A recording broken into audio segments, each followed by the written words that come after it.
Oh, is that what we're going to do? Really?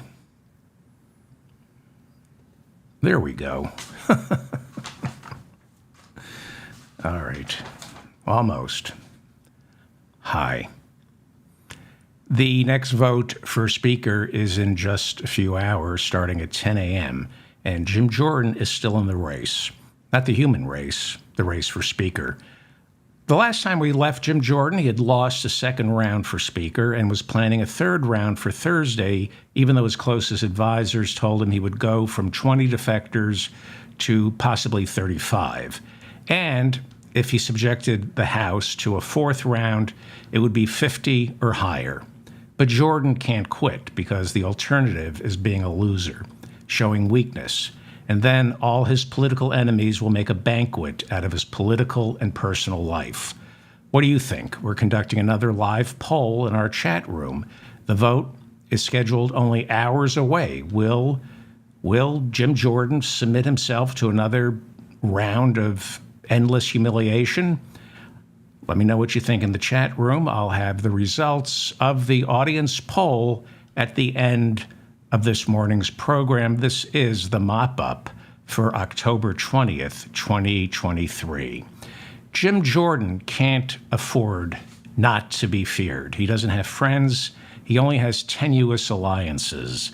And there's a scandal brewing back home. There are dozens of Ohio State University wrestlers who are willing to testify that when Jim was their wrestling coach, he looked the other way, or even worse, while the team doctor sexually assaulted hundreds of the wrestlers Jim Jordan coached over the years, the wrestlers he was supposed to protect. There are accusations that Jim Jordan is guilty of witness tampering in this case. There are some nasty repercussions back home in Ohio awaiting Jim Jordan's fall from grace. And like the Republicans who voted twice for Jordan, the people back home protecting him will stand alongside Jim Jordan only for so long, only until he's no longer useful, no longer powerful, and no longer someone to be feared. Who knows what else will come out of the Jim Jordan wrestling scandal? What else is not being told? What's happening in Congress this morning isn't about Israel, Ukraine, the border, fentanyl, crime, or inflation. What's happening right now in Washington is about democracy and January 6th. The Republicans right now are reaping what they sowed in Jim Jordan. There are many in the Republican caucus who think unless they destroy Jim Jordan, there will be no party left, no Congress, and no democracy. Jim Jordan's political career must be destroyed, or there is no going forward for the party, for Congress, for government, democracy, and America. Jim Jordan runs on a Napoleonic concoction of anger, fear, power, paranoia, and adrenaline. By Wednesday night, he was in free fall, and it continued throughout Thursday morning. The problem solvers saw a problem, and they thought they solved it. Let's make Patrick McHenry the temporary speaker through a resolution, not through an election. Nope, a bill that would make him speaker for 30, possibly 60 days so the House could get back to work. Now, initially, Jim Jordan was against that idea because it could only get passed if the Democrats were on board.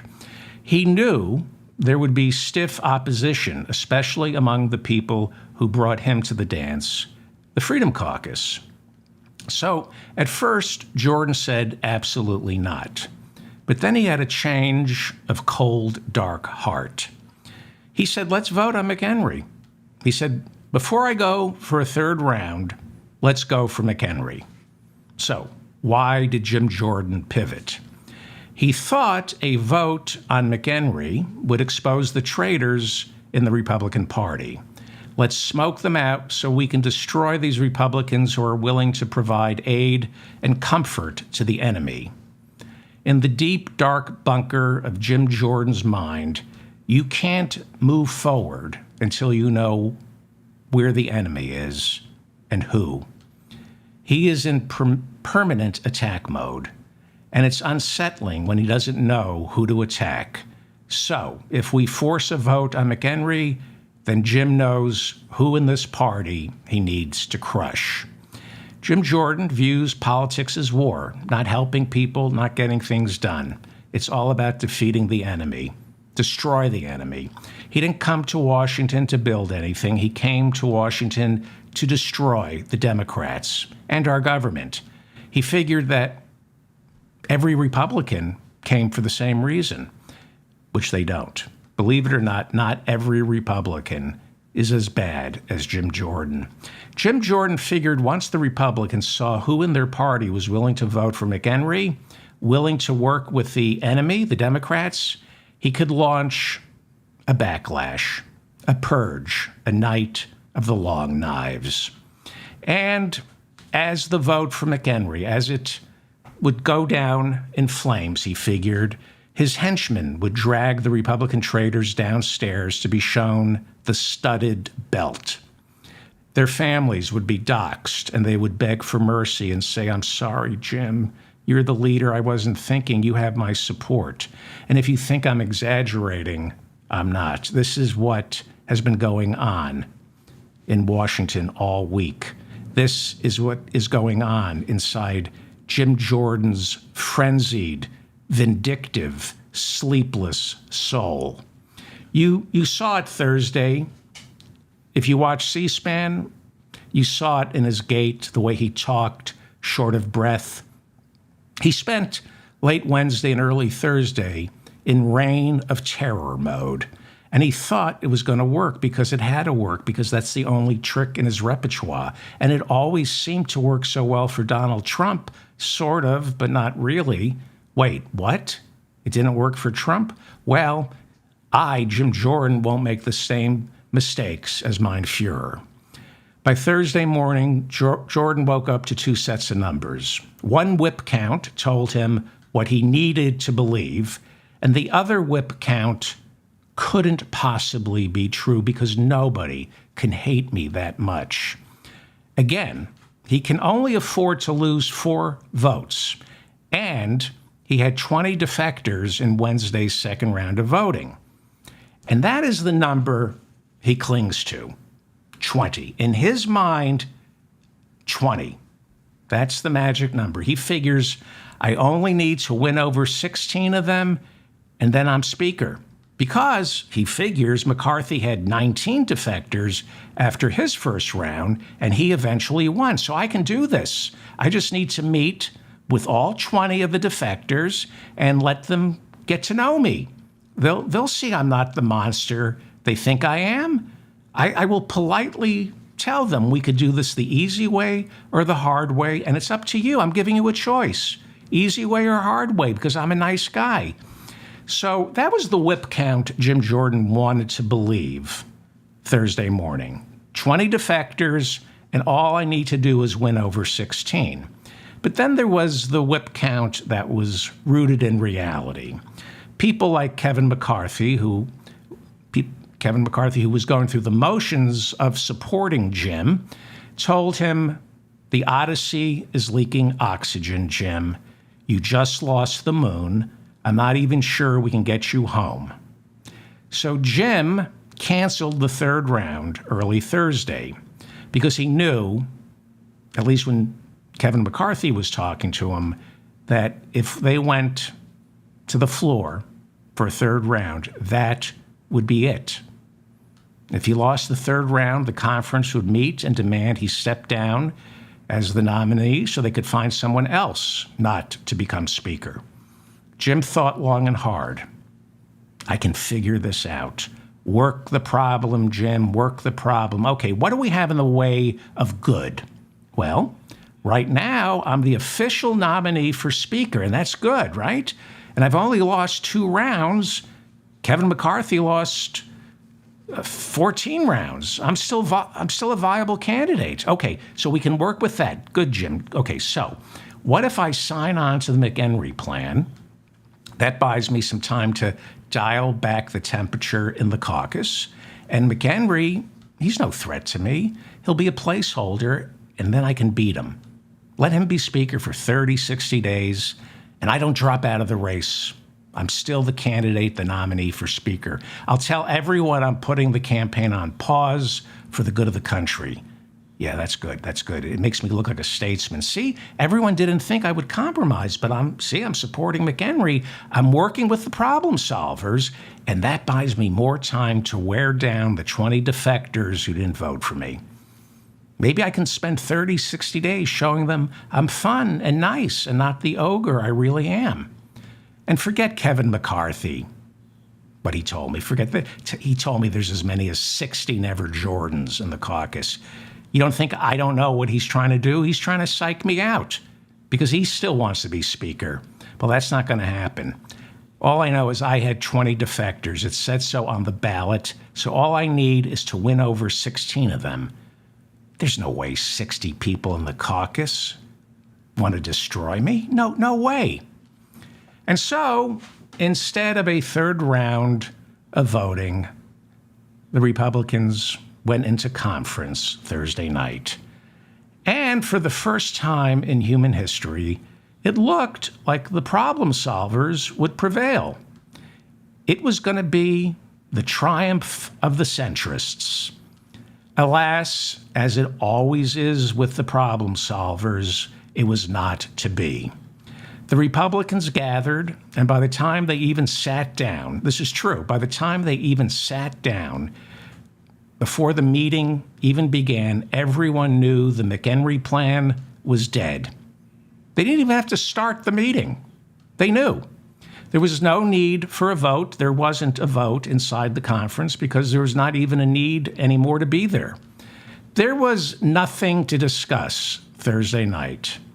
So the conversation started off with niceties and well-intentions, as riots so often do. The wise sages reportedly spoke first. The lawyers. We must hear from the lawyers. And they questioned whether the McHenry plan was even constitutional. Can you elect a temporary speaker through a resolution with no election and no challenger? Chip Roy, the raging Texan who had been up all night browbeating the holdouts to vote for Jim Jordan if they know what's good for their country, as well as their wife and children's physical safety, Chip Roy asked, is this what our voters sent us to Washington for? Do we really want a placeholder, McHenry? Do you really want to kick the can down the road when we can bend down, pick up the can, and smash it into a fine metallic paste with our bare hands? Okay, I don't know if Chip Roy said that, but he would have. And then it was downhill from the bottom of the hill. From the bottom of Capitol Hill, nobody knew there was more hill to go down. There was. The subject turned to loyalty, as it became obvious that for McHenry to become Speaker through a resolution, these Republicans would have to work with Democrats. And who amongst us would be willing to make nice with the Democrats? The very thing that unites the 5 factions of the Republican caucus is their hatred and mistrust for Democrats. The problem solvers were not moderates. They are Republicans in name only, probably recording this meeting for Hakeem Jeffries, pat him down Clemenza, and see if he's wired. You took a blood oath to be part of this Republican family, and now you're talking with Barzini, that pimp? There is no path forward. And during the meeting Thursday night, Republicans realized that if anybody went with the problem solvers, reached across the aisle, and worked to get McHenry as a temporary speaker, that would be beyond the breach within the Republican caucus. There would be a permanent rift, an irreparable rift. Now, that was the calculus going into the McHenry compromise, as I call it. It was to destroy the Freedom Caucus by working with the Democrats. Indeed, it was a purge. It was the moderates' attempt at a purge. It was a way of telling the Freedom Caucus, some of us in this room have more in common with moderate Democrats like Josh Gottheimer than we do with this swarm of far-right locusts feasting on everything we want. Well, all it takes is 4 Republicans to kill anybody's hope of becoming Speaker. The problem solvers would need a commitment from Hakeem Jeffries, the House Minority Leader, to guarantee a supply line of Democrats flooding into the Republican column to keep up with the Republican defectors flowing out. The Republicans began to see it as a blood transfusion that would give them AIDS. It was, in effect, Republicans substituting the Freedom Caucus with the Democrats. Instead of the far right gumming up their agenda, whatever that agenda is, I have no idea, it would be the far left socialist Hakeem Jeffries gumming up their agenda. We might as well make Cornel West our speaker. The meeting grew eerily calm. Most of the members stayed seated, but checked out and their Twitter feed. They checked out and they checked their Twitter feed. They weren't even listening. It was the same old rehashing of the same old concerns with the same old people saying the same old things, just that so they could have the same old feeling that somebody was listening to them. What am I doing here? Most of them thought. I hate my life. I wonder if there's anything left in that pipe my daughter and her boyfriend left on my desk. How do we end this meeting before somebody gets hurt?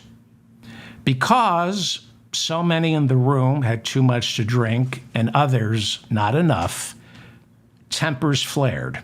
The problem solvers kept pushing McHenry, who just sat there as the reluctant cardinal being handed the shoes of a fisherman and then being told, ooh, they're not your size. So sorry, Cardinal McHenry. These are size 14, you're size 4.5.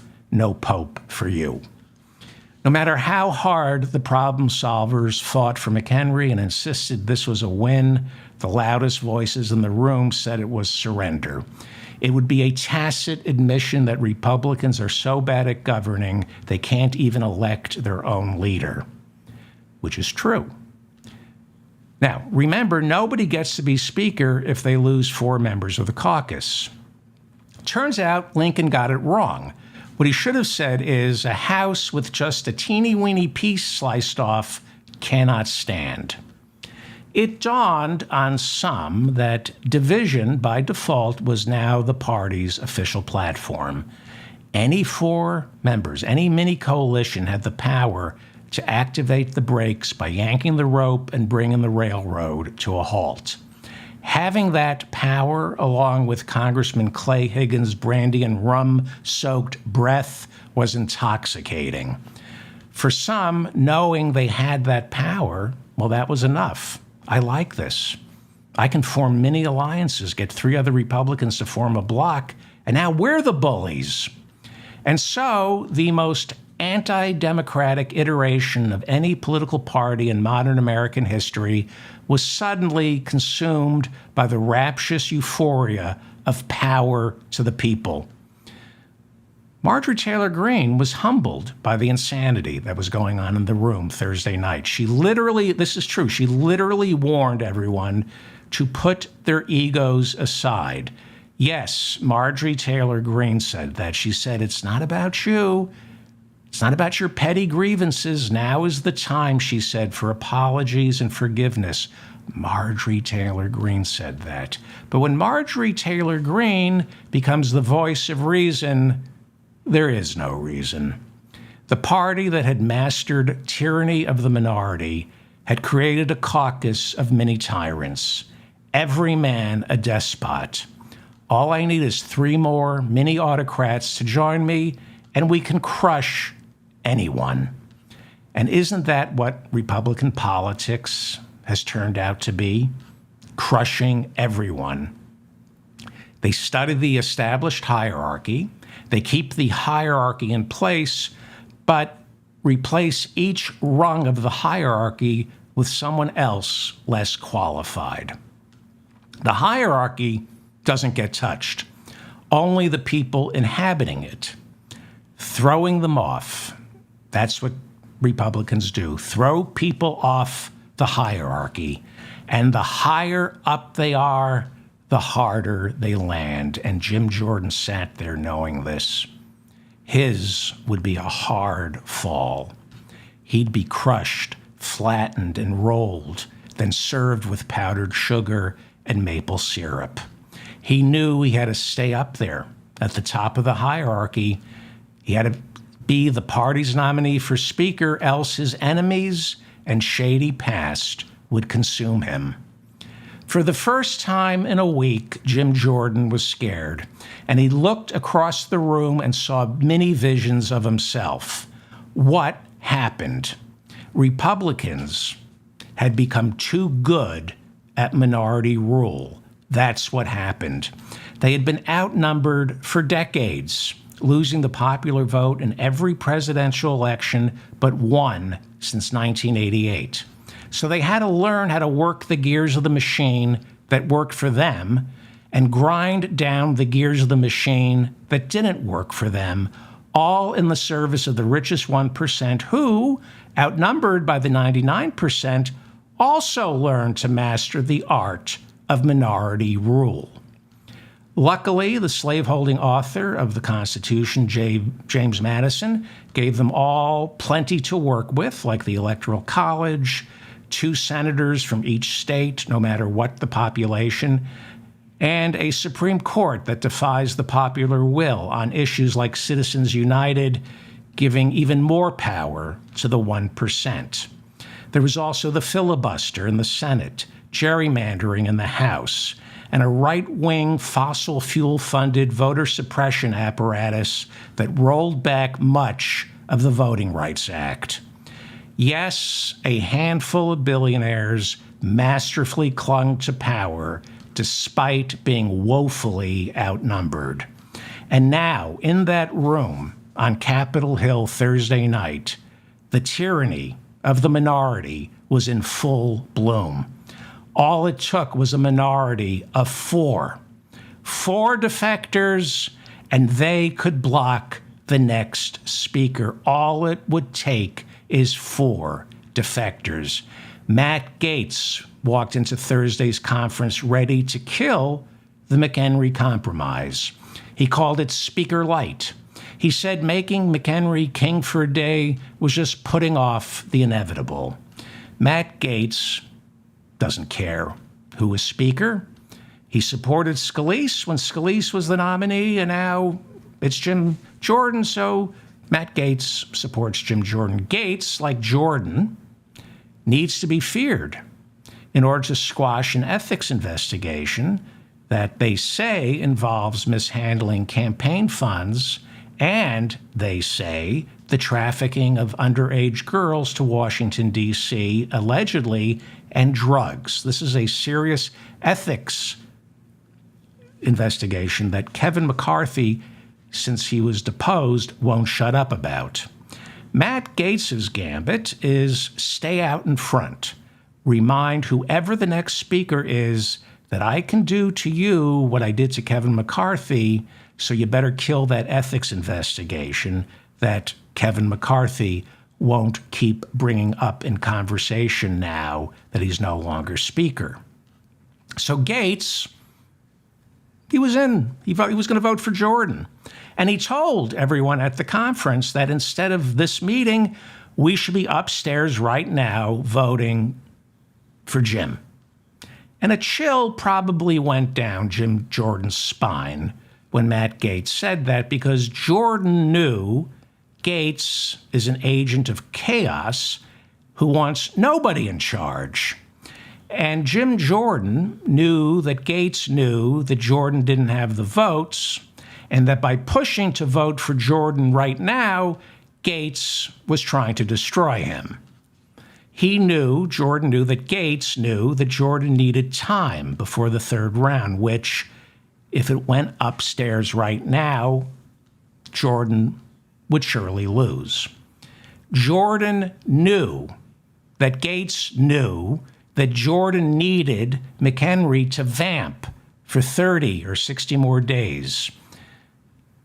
Gaetz knew Jordan knew what I knew. And so he praised Jim Jordan in the conference to death. He praised him to death. Let's fight for Jim, knowing Jim would surely die. And Gaetz wasn't alone. A lot of Republicans were grateful that Matt Gaetz was pushing the vote.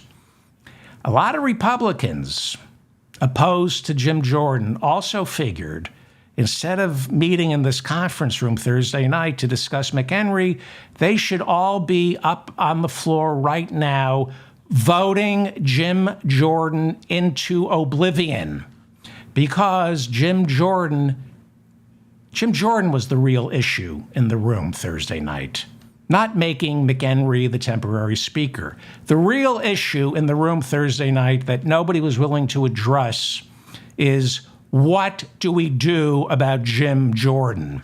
How do we make him go away? But nobody was willing to go on record to say that, not even Matt Gaetz. By postponing the third round, Jordan gave himself a stay of execution, but many in the room wanted to go upstairs, pull the switch, and fry him. Jordan had to be dealt with. The real issue, wasn't how do we elect a speaker?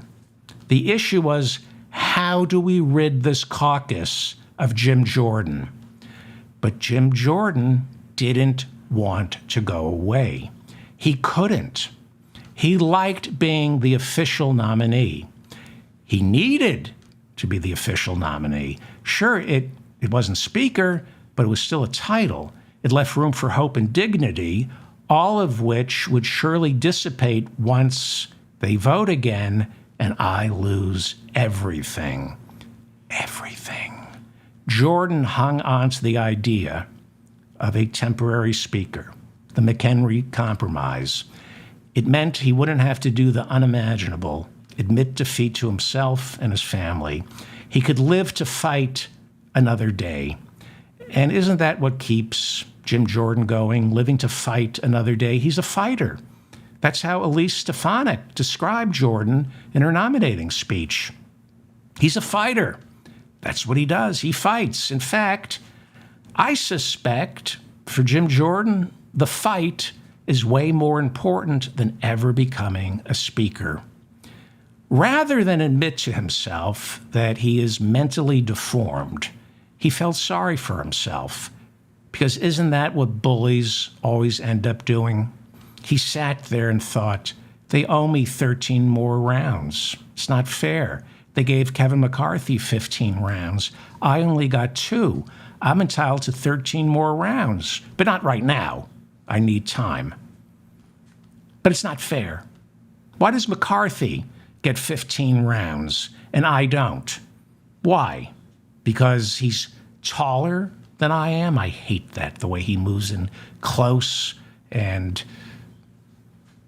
towers over me. He moves in close on me when we talk so he can look down on me, and I have to look up the way I've always done all my life to talk to him. I have to look up while he stares at my comb over and then runs his long fingers through his thick shock of Irish hair to remind me that every door I had to heave open with my shoulder, he had already walked through without so much as touching a knob. I see the way Marjorie Taylor Greene and Lauren Boebert look at him. I see the way those Fox News pretties with their raspberry lipstick laugh at everything Jim Jordan says in the green room, even when he's not trying to be funny. The hell with him and his snooty genetic luck. Since I cannot prove a lover, I am determined to prove a villain. Every single slight from the past flooded Jim Jordan's temporal lobe of white male grievance. He stopped listening to the chatter in the room. This wasn't about Israel, Ukraine, Taiwan, or a 2024 budget. This wasn't about governing or the party or Congress. This was about me, Jim Jordan. and I need more time. Time to still be relevant, time to work the problem and get those 20 defectors to fear me. How do I get them to fear me? I need time. The same reason we needed to delay the certification for Joe Biden on January 6th. I need to buy time. And I'm not going to make the same mistake mein Fuhrer made. I'm going to buy more time. And McHenry, he buys me more time. That's what was going on in his mind during Thursday's meeting. But his enemies were digging in. They knew precisely why he was pushing for McHenry, and they wanted to offer him no quarter, no possibility for even a graceful exit with his dignity still intact.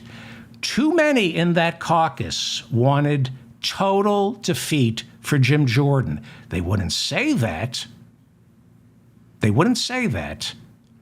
But he was the issue in the room Thursday night. Not Israel, not runaway spending. Jim Jordan was the issue. Democracy was the issue. If we don't destroy Jim Jordan, he will destroy our party and what's left of our democracy. 2/3 of us were too chicken shit to certify for Biden. We swept January 6th under the rug, where for nearly 3 years it festered and has stunk up our caucus. Making Jim Jordan speaker would be the culmination of all that. It would mean handing our party over to the insurrectionists who stormed this very building and tried to hang one of our own, Mike Pence. It's not just the Democrats who are Jim Jordan's enemies. It's anyone who stands in his way. Donald Trump, they thought, is a buffoon who had no idea how to pull the levers of power.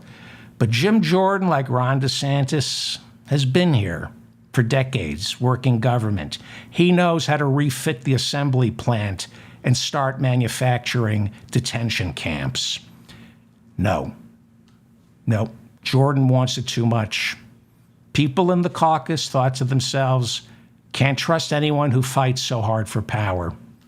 Just like Trump in the lead up to January 6th, working every possible angle. Jordan, he won't give up. And as the air grew heavy with bile in that caucus room, more and more of them wanted to make sure their fate would never end up in Jim Jordan's miserly hands.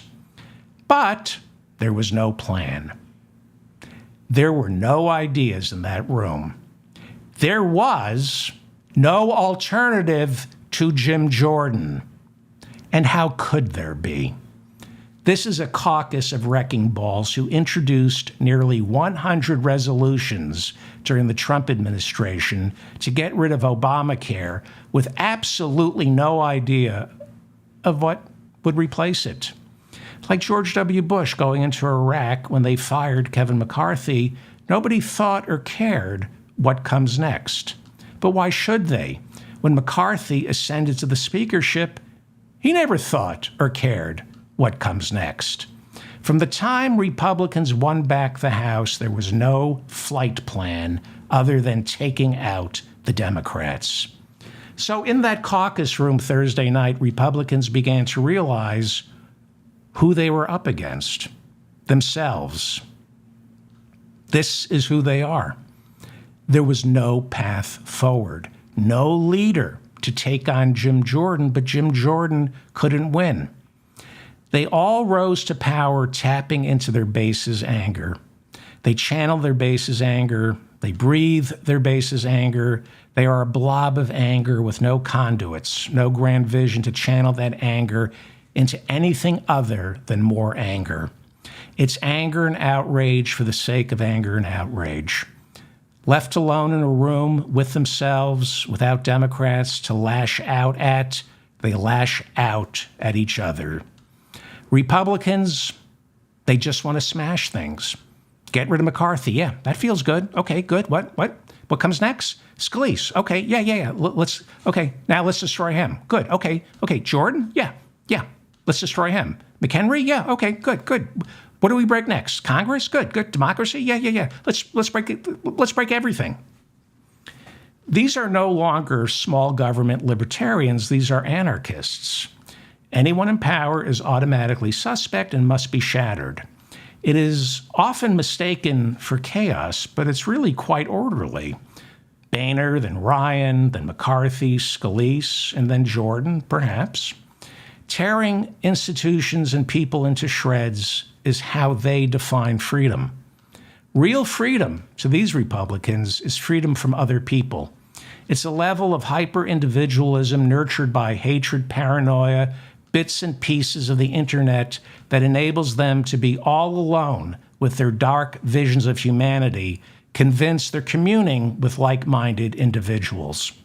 At the top of the Republican chain of being are the billionaires. Then right below them are the Christian right, who police the minds of Republican voters. And below the Christian right are the wannabe billionaires, the professors, scientists, doctors, and lawyers who can be purchased to say fact is false and false is fact. And then at the bottom are the voters, the millions and millions of Republican voters who each day are thrown one fresh reason to be terrified and another to be angry. Keep the base angry and keep them terrified. And then hire politicians to run for office who tap that anger and terror and whip it up into a frothy foam of nonsensical dissent. There's dissent among the angry and terrorized. Doesn't make any sense, but it's frothy and it's foamy. Jim Jordan's entire rise to power was fueled by fear and rage.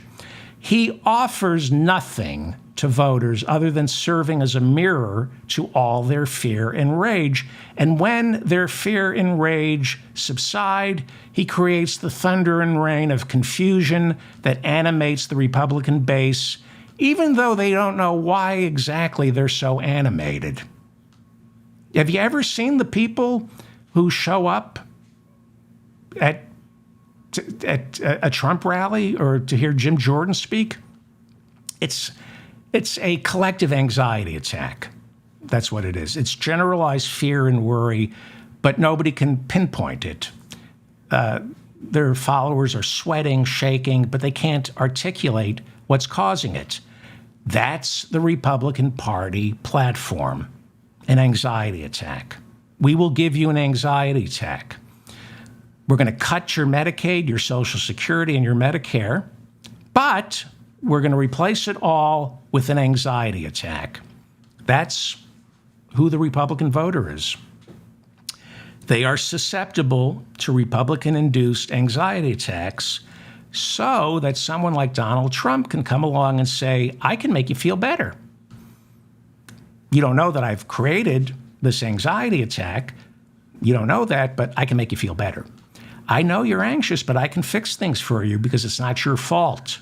It's not your fault you're feeling this way. It's the fault of the migrants, the Arabs, the gays, the Muslims, the lesbians, the transgender totalitarian drag queens, the blacks, the elitists, Marxists, socialists, Democrats, Rosie O'Donnell, and 80% of the Jews in America who didn't vote for me. The Republicans, going back to Ronald Reagan, have learned to first make voters frightened, right? Tell them Social Security is going to run out. It's not really going to run out, but tell them Social Security is going to run out. Tell them the Soviets are going to invade, and then make them angry. Angry at the fictitious black welfare queen wasting your taxes. Angry at the Russian people. And most importantly, angry at the Democrats who refuse to spend money on a Star Wars defense program to keep you safe, and they keep taxing your hard-earned money and giving it to people of color. Make them angry. Make them fearful and then angry. That's the Republican game. Make everyone fearful, then make them angry at the cause of their fear, and then offer a solution, a sunny solution that benefits the billionaires. We've gone from Ronald Reagan saying government isn't the solution, it's the problem. That was the first thing Ronald Reagan basically said as president. Government isn't the solution, it's the problem. And it's eventually morphed into what we have now. Government is the enemy. That's what we have now. Government is the enemy. And now, after that, government must be destroyed. So Jim Jordan this morning is an existential question for Republicans. He's an insurrectionist. He's part of Plan 2025, the Heritage Foundation's 100-day blueprint for Donald Trump to hit the ground running on day one and start dismantling the administrative state.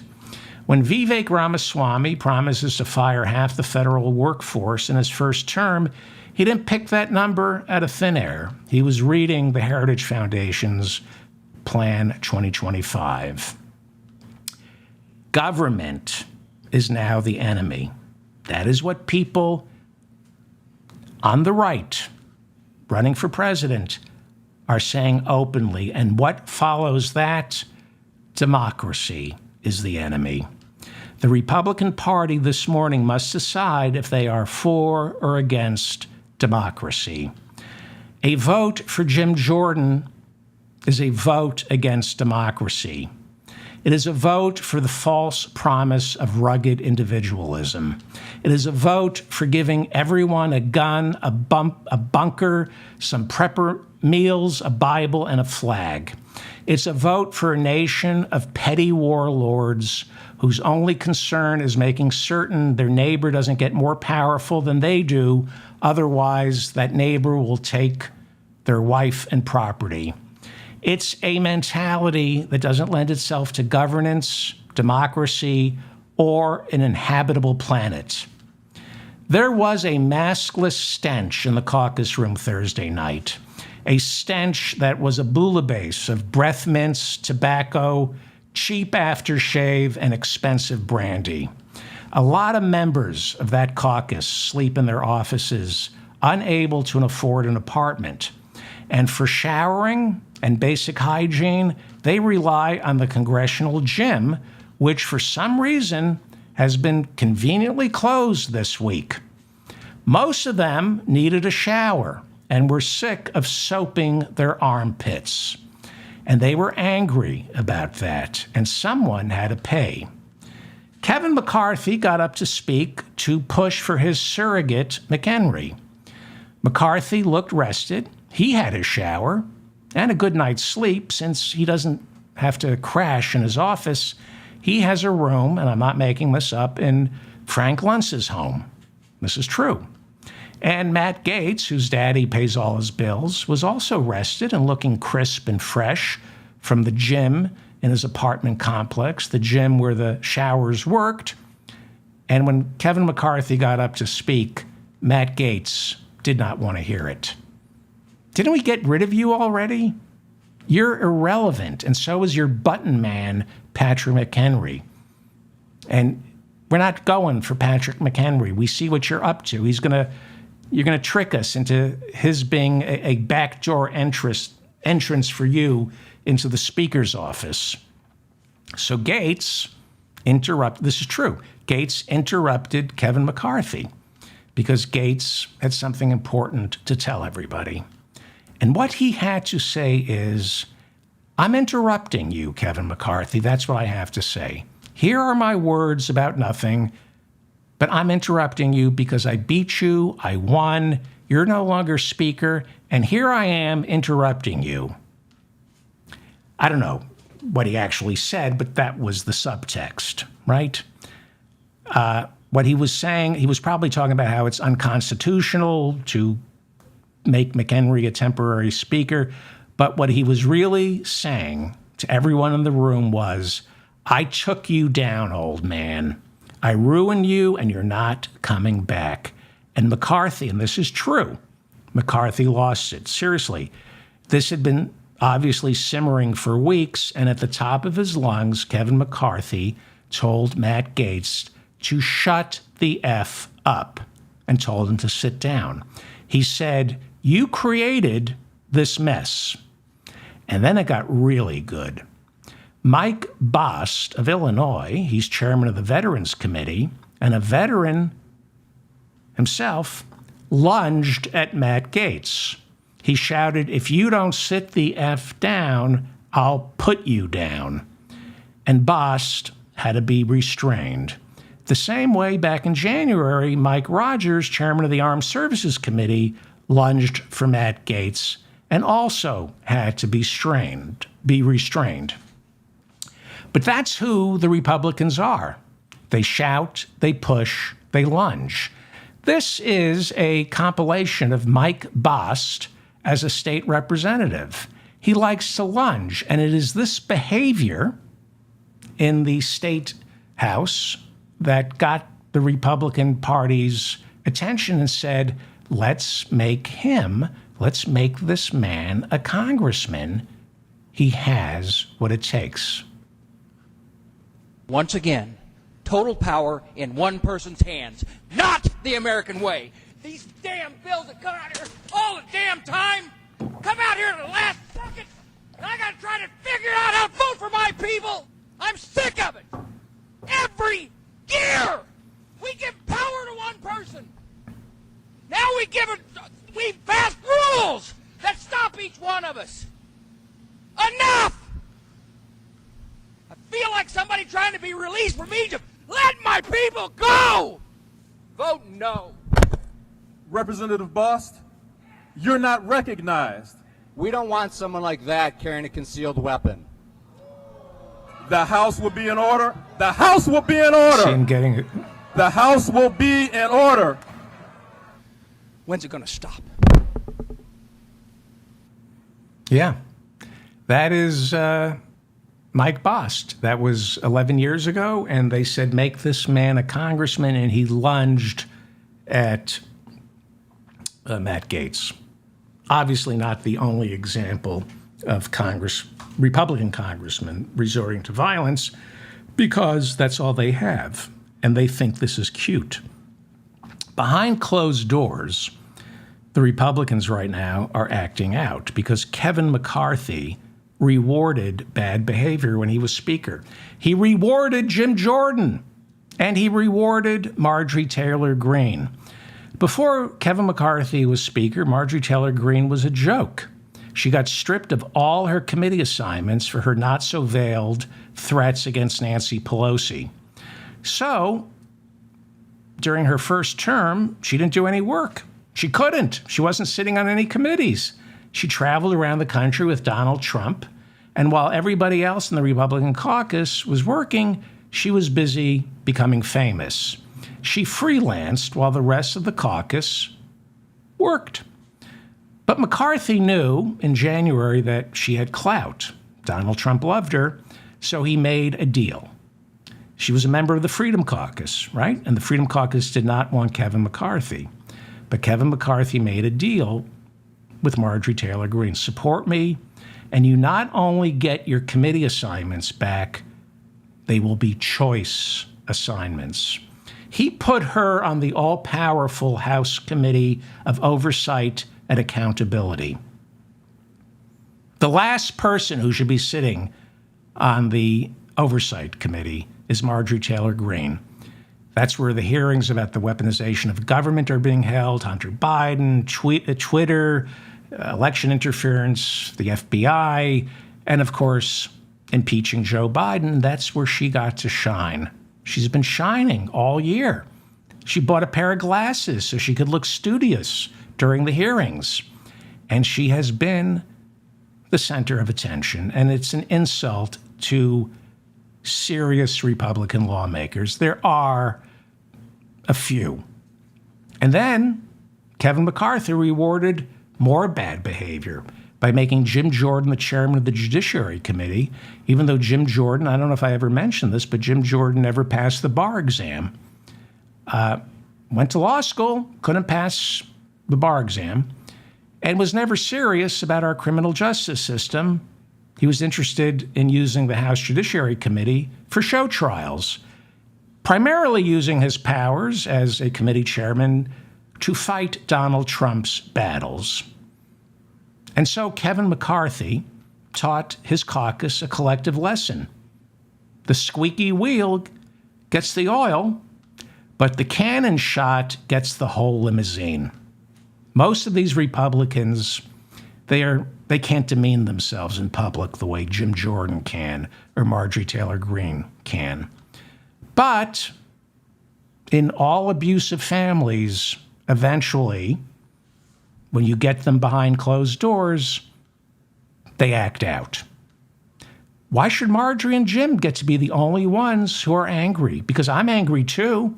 And apparently that's the only way to be heard around here, to get things around here, by being angry and menacing and threatening people. He elevated Jim Jordan and Marjorie Taylor Greene, and that gave license to the entire caucus to act out. It's bad parenting. In this post-January 6 landscape, where 2/3 of the House caucus refused to certify the election for Joe Biden, the coin of the realm in the Republican Party became brute force. And the nomination of Jim Jordan for Speaker has been turned into a referendum on whether the coin of the realm would be backed by rage, intimidation, physical and emotional threats, or would the coin of the realm be backed by the full faith and credit of good old-fashioned horse trading? That's what Republicans used to do. They horse traded. They didn't bully and threaten people. But that's what's going on right now. I reported on the threats and intimidation that started last Friday when Jim Jordan got the nomination. There were threats unleashed by Jordan and his surrogates starting last Friday night when he counted 50 Republicans who weren't going to vote for him. Now, this is not exaggeration. Jim Jordan, starting last Friday, was utterly convinced that this caucus would cave if he played hardball and threw at the head. We are now learning that it was far worse than anyone knew. This is far worse than anyone knew. It was a mini version of January 6. But we should have expected that from an insurrectionist, a man who was intimately linked to Donald Trump's efforts to reverse the 2020 presidential election. Jim Jordan refused to honor a January 6 committee subpoena to tell us what he and Donald Trump talked about on the morning of January 6 and after the insurrection. Within minutes of pay attention to this, please. Within minutes of becoming a Jordan defector on Wednesday, Marionette Miller Meeks of Iowa said, quote, "I have received credible death threats and a barrage of threatening calls." She said, "One thing I cannot stomach or support is a bully." Well, you're a Republican. You can't stomach a bully when the bully comes after you. You're a Republican. You oppose abortion until your daughter needs one. You oppose gender-affirming care until your child needs it. After not voting for Jim Jordan, Congressman Drew Ferguson from Georgia said he had to get a sheriff to guard his daughter's school. He was so frightened by the death threats. It's a mini January 6. Congressman Nick LaLota of New York voted twice against Jordan, and on Wednesday, he released a text he received that read, "I'll whip all of the hair out of your effing head."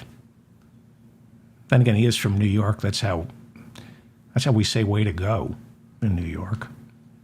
Don Bacon is a Republican from Nebraska. He represents a district that went for Joe Biden back in 2020. Twice he voted no on Jim Jordan, and he ended up getting doxxed by Jordan's attack machine. And not just Congressman Bacon, but his wife, who received anonymous texts and voicemails that were chilling. This is a well-oiled MAGA attack machine. But what did they expect? You're Republicans, and you joined a party whose core tenet is might makes right. Steve Womack of Arkansas already despised Jordan for the way he kneecapped Steve Scalise. By Wednesday night, he had had enough. He pretty much expected to be attacked, and he wasn't surprised by those attacks. But what surprised Steve Womack was Jim Jordan acting like he had no idea this was going on. And then when Jim was told by everyone what was going on, the threats, the death threats, finally, like Donald Trump on January 6, he called off his jackals. He finally took to Twitter and said, this kind of behavior has no place in politics. What he really meant to say, though, was, okay, guys, you better stop. It's backfiring on us. It's not working. Death threats. He did if you don't vote for me, you're off all these committees, and I'm going to do a primary challenge. But he has henchmen. He has the baseball bat. He has the baseball bat. There is a third round of votes scheduled for today, supposedly. What do you think? We're taking a poll in our chat room. Right now, it's a live poll. Do you think Jim Jordan will schedule a third round of votes, which he most assuredly will lose? Turns out threatening Republicans, having them fear for their lives, doesn't get people in your column. Doesn't work. Who would have guessed? Is he going to schedule a vote? I'll read the results of the poll in a second. What's going to happen? Where do we go from here? Congressman Bost, where do we go from here? When's it going to stop? When's it going to stop? When Republicans stop sending fruit baskets to Congress like you and Jim Jordan, that's when it stops. I'm David Feldman, reminding you to stay strong and protect the weak. All right, let's check the poll. Let me see if it's working. Let me see if anybody's here. Okay, hang on. I'm here. Oh, Congressman Bost. Oh, where do we go from here? Who is that? We have the results of the poll. Oh, no, we don't. I thought we do. Here we go. We have 957 votes, and 66% of the people in our chat room say yes, Jim Jordan will bring a vote to the floor this morning. And 34% say he'll surrender. That's interesting. Okay. Okay, but what happens then? He loses. So what does he do? What does he do? What happens next? Uncharted waters. This is uncharted waters. We don't have a speaker. Speaker-free House, day 17. Thank you so much for putting up with me. Thank you for listening. This is an audio podcast. You can download it wherever you get your podcasts. Please share this. The best way to help this show is by sharing it through social media and through emails. Please leave comments. You know, if you're a longtime listener, you know I read all your comments. So thank you for the comments. They inform the direction of the show. Thank you to our moderator. I think it's just Bob who's our moderator. So thank you, Bob. And what else? Please subscribe to this channel. Please like this video so I remain in your feed. And go to my website and subscribe to my newsletter. Hopefully, next time I talk with you, Jim Jordan will be consigned to the dust heap of history. But that's what we said on January 7th, 2021. about Donald Trump. These people never give up. We can't.